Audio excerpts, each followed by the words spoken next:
चलिए बात करते हैं आज एक ऐसे बिजनेस के बारे में जिसके प्रोडक्ट आपको हर घर में देखने को मिल जाएंगे और उसकी मार्केट डिमांड इतनी ज्यादा है जिसको रिप्लेस नहीं किया जा सकता है और कम भी नहीं किया जा सकता है, क्योंकि ये टोटली पॉपुलेशन से रिलेटेड है। जितना ज्यादा पॉपुलेशन बढ़ती जाएगी उतनी ज्यादा इसकी मांग और ज्यादा बढ़ती जाएगी। हम बात कर रहे हैं लकड़ी के बिजनेस के बारे में, किस प्रकार से आप लकड़ी के बिजनेस को कर सकते हैं। यहां हम बात करेंगे कि अगर आपके पास लकड़ी आ भी जाती है तो आप उसे बेचेंगे किसको। अगर छोटी लकड़ी है, बहुत पतली लकड़ी है, तो उसको आप किसको बेचेंगे। अगर मोटी लकड़ी है, बड़ी लकड़ी है, तो उसको आप किसको बेचेंगे। ऐसी लकड़ी जो कोई खरीदने के लिए तैयार नहीं है वो आपसे कौन ले सकता है। एक एक चीज की वैल्यू आपको मिल सकती है। इस वीडियो को आप लास्ट तक देखिए, आप पूरे मार्केट को अच्छे से समझ पाएंगे और कौन सी लकड़ी किस काम आती है ये भी आप समझ पाएंगे और इसमें टोटल इन्वेस्टमेंट कितना लगेगा, बिजनेस कैसे आप शुरू कर सकते हैं, सब कुछ हम विस्तार से समझेंगे। हेलो एंड वेलकम फ्रेंड्स, मेरा नाम है अनूप सिंह और आप देख रहे हैं आपका अपना YouTube channel. So let's get started. सबसे पहले हम बात करते हैं इस बिजनेस को शुरू करने के लिए क्या जरूरी और लीगल रिक्वायरमेंट्स हमें पूरी करनी होगी, क्योंकि यहां पर ये पर्यावरण से संबंधित चीज है। तो आपको सबसे पहले फॉरेस्ट डिपार्टमेंट से एनओसी लेनी होगी। दूसरी चीज यहां पर आपको जीएसटी रजिस्ट्रेशन करवाना होगा। अब आप एबल हैं कि आप आसानी से लकड़ी का बिजनेस कर सकते हैं। इस बिजनेस में बेसिकली करना यह होता है कि आपको अलग अलग व्यापारियों से लकड़ियां खरीदनी होती हैं। गवर्नमेंट ऑक्शन करती है लकड़ियों का। कई बार जैसे सड़क वगैरह बनाना होता है जब गवर्नमेंट को, तो सड़क किनारे जितने भी पेड़ पौधे आते हैं उन सबको गवर्नमेंट काटती है और उसकी जो लकड़ी होती है उसको बिल्कुल भी वेस्ट नहीं करना चाहती है गवर्नमेंट। इसलिए गवर्नमेंट उन लकड़ियों का ऑक्शन करती है। आप उन ऑक्शन में जाकर बोली लगा सकते हैं, तो आप गवर्नमेंट से लकड़ी खरीद सकते हैं। सबसे पहली चीज डायरेक्ट।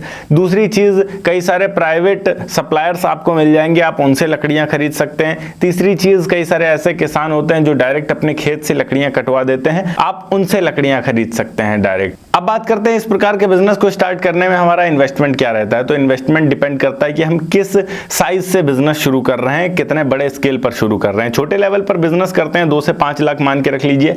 अगर आप मीडियम लेवल पे शुरू करते हैं तो आप 10 से 25 लाख तक मान के रख सकते हैं। पर अगर आप बड़े लेवल पर जाते हैं तो यहां पर आपका तकरीबन 25 लाख से 1 करोड़ तक भी इन्वेस्ट हो सकता है।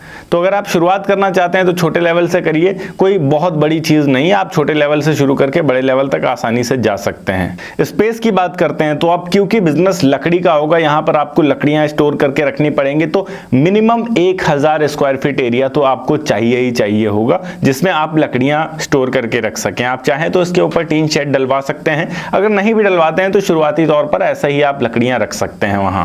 अब बात करते हैं हमसे लकड़ियां खरीदेगा कौन और कैसी लकड़ियां कौन खरीद सकता है। तो सबसे पहले अगर आपके पास कच्ची लकड़ियां हैं तो आप उनको आरा मिल वालों को बेच सकते हैं। वो इसको काट कर प्लैंक, चौखट, बीम आदि जैसी चीजें बनाते हैं। इसके अलावा अगर आपके पास शीशम, सागवन, बबूल जैसी लकड़ी है तो आप इसको कारपेंटर्स को बेच सकते हैं। जो वर्कशॉप चलाते हैं फर्नीचर्स का, उनको आप बेच सकते हैं। वो अलग अलग टाइप के फर्नीचर्स बना लेते हैं इनसे। अगर आपके पास बहुत पतली और कम ग्रेड की लकड़ी है तो उसको आप प्लाईवुड फैक्ट्री वालों को बेच सकते हैं। वो इसका चूरा बनाकर ऊपर से प्लाईवुड लगा देते हैं और अच्छा सा प्लाईवुड तैयार कर देते हैं। अगर कोई लकड़ी ऐसी है जो जलने लायक नहीं है या टूटी फूटी है तो उसको आप कोयला बनाने वालों को बेच सकते हैं। कोयला बनाने वाले इसका अच्छे तरीके से यूज कर लेते हैं। इसके अलावा अगर सफेदा या पॉपुलर जैसी लकड़ियां आपके पास हैं तो आप कंस्ट्रक्शन वर्क्स वालों को पकड़ सकते हैं। उनको जरूरत पड़ती है शटरिंग वगैरह को सपोर्ट देने के लिए लंबी लंबी लकड़ियों की, तो ऐसी लकड़ियां ज्यादातर वो ढूंढते रहते हैं और उनको अगर आप सफेदा या पॉपुलर जैसी लकड़ियां देते हैं तो वो हाथों हाथ खरीद लेते हैं, क्योंकि इनको रिक्वायरमेंट रहती है।